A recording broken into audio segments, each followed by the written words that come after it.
Good morning, 12th class.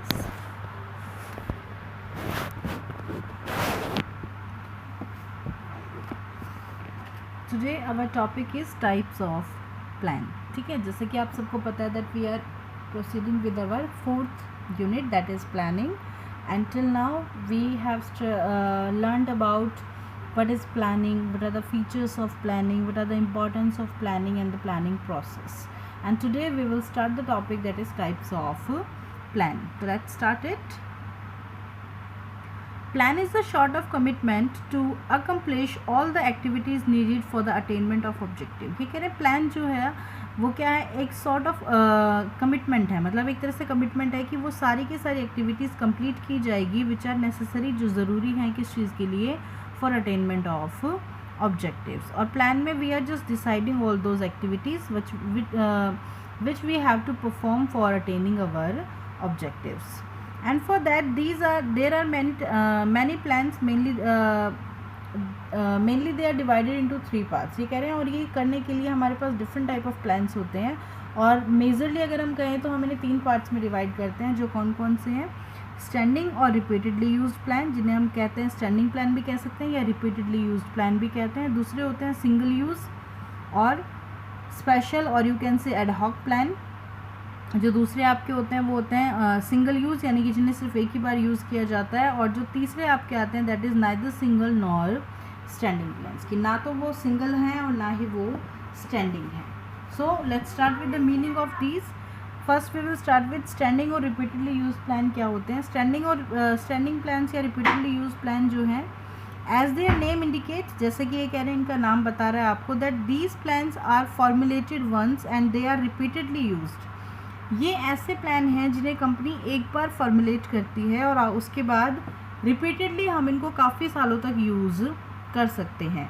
These plan continuously guide the manager. ये लगातार manager को जो है वो क्या कहते रहते हैं, गाइड करते रहते हैं. इनको आपको every year there is no need to change them. आपको हर साल जो है इन्हें चेंज करने की ज़रूरत नहीं पड़ती. And that is called standing plan, या हम जिसे कहते हैं रिपीटेड प्लान.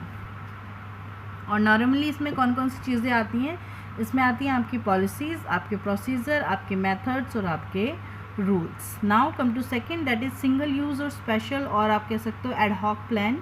हम इन्हें सिंगल यूज़ भी कहते हैं, स्पेशल भी कहते हैं और एड हॉक प्लान भी कहते हैं.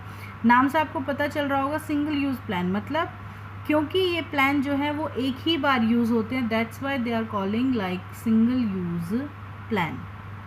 Let's see. These plans are connected with some special problems. ये कह रहे हैं कि ये जो प्लान है ये कुछ स्पेशल प्रॉब्लम्स के साथ कनेक्टेड होते हैं. And these plan end at the moment the problem solve. और ये कह रहे हैं ये प्लान वैसे ही ख़त्म हो जाते हैं जैसे आपकी प्रॉब्लम क्या हो जाती है, सॉल्व हो जाती है.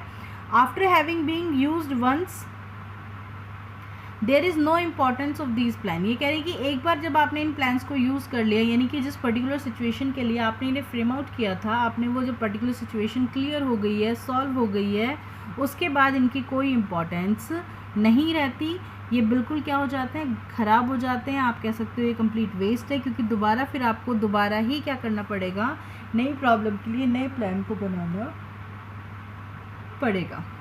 नाउ इसमें आते क्या क्या चीज़ें, मेनली 2 चीज़ें इंक्लूड होती हैं इसमें. The one is budget and second one is program. Now come to third one. Third one is neither standing nor single use plan. ये कह रहे हैं कि ना तो वो स्टैंडिंग है और ना ही कैसे सिंगल यूज प्लान है, यानी कि ना तो हम उन्हें कैटेगराइज कर सकते हैं स्टैंडिंग प्लान्स की तरह और ना ही कर सकते हैं सिंगल यूज की तरह, क्योंकि ये कई बार दोबारा बनाने पड़ जाते हैं, कई बार ये नहीं भी बनाने पड़ते. मतलब कई बार ये कई सालों तक आपके काम आ सकते हैं और कई बार ये आपको अगले साल ही चेंज करने पड़ सकते हैं. These are some plan to which we can not categorize in any above explain plan, because they can repeat it some time but not every time. क्योंकि कभी कभी हमें इन्हें रिपीट करना पड़ता है, लेकिन हर बार ये रिपीट हो ये ज़रूरी नहीं है. इनमें नॉर्मली 2 चीज़ें आती हैं, the one is objective and the second one is strategy of the business.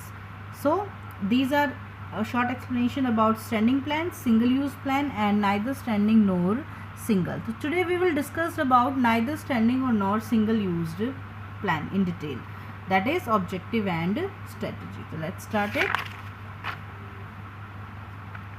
Neither standing nor single use plan. The first one is objective. So let's start with the meaning.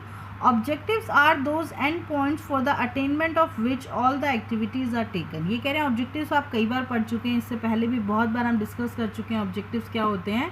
Objectives वो end points हैं जिनके attainment यानी कि जिनको achieve करने के लिए we all are doing something, जिनमें हम मतलब कोई कुछ ना कुछ कर रहा होता है. ऐसे ही बिजनेस के अपने क्या होते हैं, खुद के गोल्स होते हैं, ऑब्जेक्टिव्स होते हैं. And for achieving those goals और those end points whatever the activities done by the business is कह सकते हो done that is done for just to achieve those objectives. And following are the examples of objective. To improve the communication system of to hold regular staff meeting. ये कह रहे हैं क्या करना है, जैसे ये एक ऑब्जेक्टिव है कि आपको क्या करना है, स्टाफ की जो मीटिंग लेनी होती है उसमें जो कम्युनिकेशन सिस्टम है वो प्रॉपर नहीं है, then you have to improve it, ताकि जो जनरल मीटिंग होती है स्टाफ के साथ उसमें कोई प्रॉब्लम ना आए. या फिर second, to cross the 20,000 crore shop making. ये कह रहे हैं कि आपको जो है अपना टर्नओवर जो है वो क्या करना है, इंक्रीज़ करना है. ठीक है, इंक्रीज़ करने का मतलब आपको 20,000 सोप मेकिंग करनी है, यानी कि आप ये चाह रहे हैं कि इस साल जो है हमारी जो सोप मेकिंग है, जो टर्नओवर है वो कितना हो, 20,000 करोड़ का हो.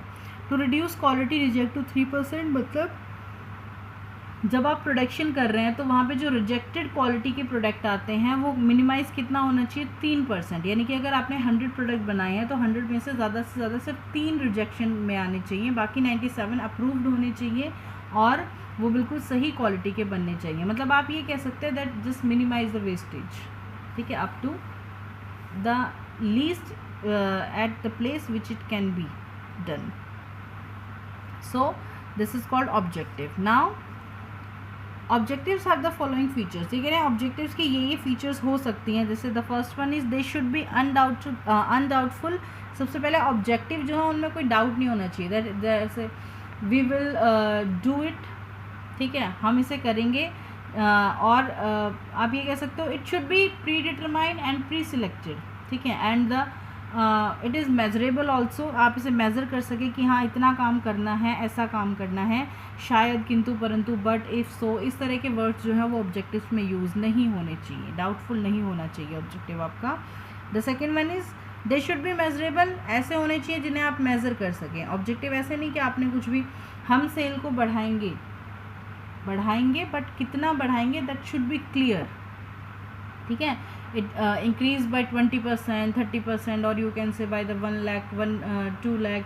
तो that should be measurable amount and should be achievable. और ऐसे होने चाहिए जिन्हें आप अचीव कर सकें, आपके ऑर्गेनाइजेशन अचीव कर सके. ऐसा नहीं कि आंख बंद करके कुछ भी कह रहे हो, कहीं पे भी तीर मारे हो, इतना करना है और इतना करना है.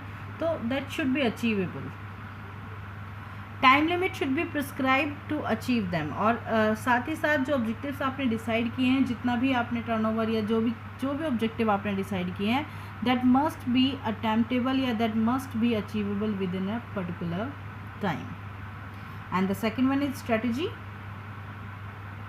Strategy is a comprehensive plan which considered business environment for accomplishment the objective of the organisation. ये कह रहे हैं कि स्ट्रेटेजी जो है वो क्या है, कम्प्रीहेंसिव प्लान है जिसे हम कंसीडर करते हैं, मतलब विच कंसीडर बिजनेस एनवायरनमेंट, जो बिजनेस एनवायरनमेंट को कंसीडर करके बनाई जाती है फॉर अकम्प्लिशमेंट, क्या करने के लिए, अकम्प्लिश करने के लिए बिजनेस के ऑब्जेक्टिव्स को. मतलब ऑर्गेनाइजेशन के ऑब्जेक्टिव्स को अचीव करने के लिए जब हम बिजनेस एनवायरनमेंट को कंसीडर करते हुए कम्प्रीहेंसिव प्लान बना रहे हैं, that plan is called strategy. For example, determining long term objective, कि लॉन्ग टर्म ऑब्जेक्टिव हमें क्या अचीव करने हैं. Adopting a particular course of action to achieve objective, उस पर्टिकुलर जो आपका आप कह सकते हो ऑब्जेक्टिव है उसे अचीव करने के लिए जो आप स्टेप डिसाइड कर रहे हो, that is also called strategy.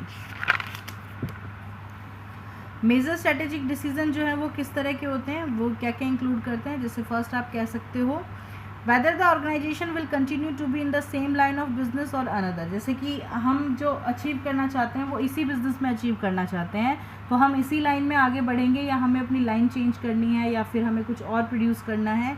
इस तरह की जो स्ट्रेटेजी है हम बना सकते हैं. Combine new lines of activities with the existing business. अगर आप चाह रहे हो कि आपका बिजनेस इंक्रीज़ हो, ग्रो हो, तो आपके पास एक ऑप्शन है, आप ये स्ट्रेटेजी भी बना सकते हो कि कंबाइन कर लेते हैं बिज़नेस को एक दूसरे के साथ, या किसी दूसरे बिज़नेस को क्या कर लेते हैं, टेक ओवर कर लेते हैं, ताकि हम उसके बिज़नेस को भी अपने में मिला के काम कर सकें। And the last one, seek to acquire a top position in the same line of business, या फिर ये सोचना that we are just doing only this single business but we want to be the topper in this business, कि ये ही business करेंगे लेकिन strategy इस तरह से बनाएंगे that we should be on the top of this type of business, कि इस तरह के बिजनेस में हम जो है वो सबसे आगे रहें। तो this is done for today. These are the plan of neither single और नॉर, आप कह सकते हो स्टैंडिंग प्लान जिन्हें हम कहते हैं। These are the in between, मतलब ना आप इन्हें पूरी तरह से स्टैंडिंग कह सकते हैं ना ही पूरी तरह से सिंगल कह सकते हैं। तो tomorrow we will discuss about single used and standing plans also. So till then, thank you. Be happy, be safe.